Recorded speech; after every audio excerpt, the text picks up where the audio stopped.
Bonjour à tous.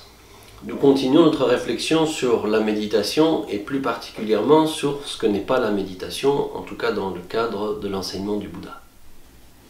Nous avons vu lors de nos rencontres précédentes qu'il y avait trois écueils.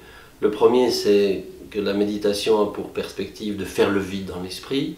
Le deuxième, c'est que la méditation a pour objectif de générer ou de chercher des expériences, des états d'esprit particuliers. Et nous voyons maintenant le troisième écueil qui consiste à confondre méditation et relaxation. Ici, il faut bien être clair sur ces deux dimensions, ces deux disciplines. La relaxation a tout son sens, toute sa raison d'être. Si on en prend la définition, une définition très générale, elle dit ceci.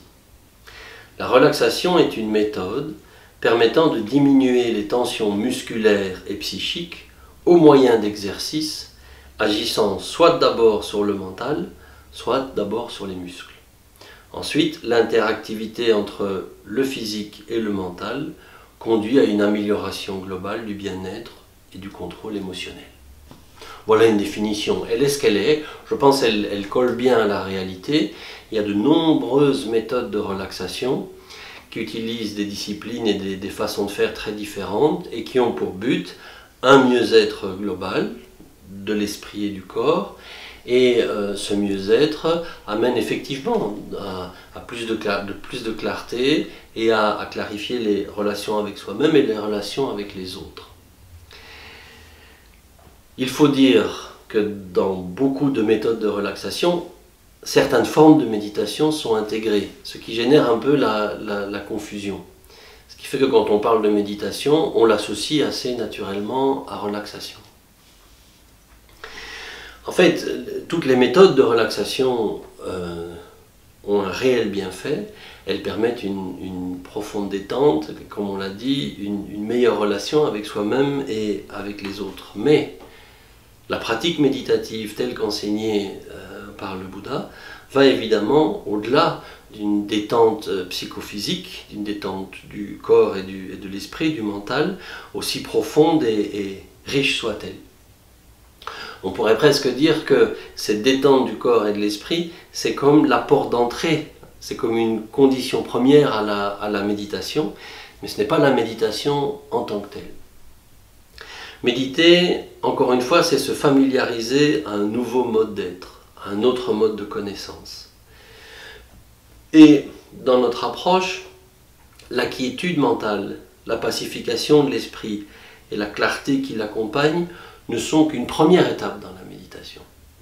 Elle nous amène à une méditation qui va plus en profondeur et qui nous mène au discernement, à la reconnaissance des phénomènes tels qu'ils sont. En fait, on parle ici de la méditation bouddhique d'une façon de connaître qui va au-delà des sensations, au-delà des pensées, au-delà des émotions. En fait, la méditation enseignée par le Bouddha dans un premier temps est une méditation qui est centrée sur la non-distraction, qui amène à la pacification et à la clarté, et cette clarté va amener à un discernement en profondeur, où l'esprit peut se reconnaître lui-même et reconnaître les choses telles qu'elles sont. Ceci ne peut se fabriquer, bien sûr, ça se cultive, c'est le fruit d'un entraînement. Voilà donc la différence entre relaxation et méditation enseignée par le Bouddha, et bien sûr, il est important de préciser encore une fois que les deux ont leur fonction. Chacun a un champ d'activité, un résultat spécifique sur l'humain, et donc il ne s'agit pas de les mettre en concurrence, mais plutôt de montrer que méditation bouddhique et relaxation sont deux choses différentes. Ceci conclut nos trois rendez-vous sur ce que n'est pas la méditation, ni faire le vide, ni chercher des expériences, ni confondre relaxation et méditation. Et lors de nos prochaines rencontres, nous essayerons de creuser un peu plus le sens de la méditation et plus particulièrement les conditions à rassembler pour pouvoir acquérir une méditation juste. À bientôt.